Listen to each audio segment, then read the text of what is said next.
Have a blessed day. My name is Ronald Monfort, isa po sa coordinator dito po sa Palawan ng BLTC.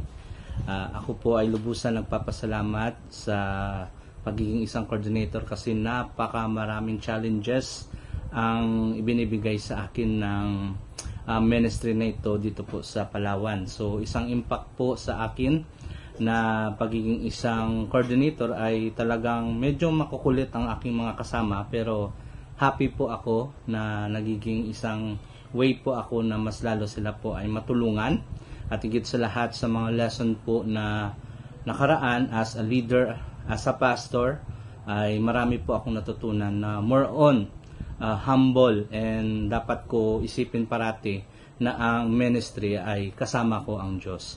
And then sa ministry po, ang impact po ng BLTC sa akin ay marami po akong na-experience at natutunan na ina-apply ko dito, lalo-lalo na sa pag-guide ko po sa mga member na ibinigay ng Diyos dito po sa Church ng Bukana.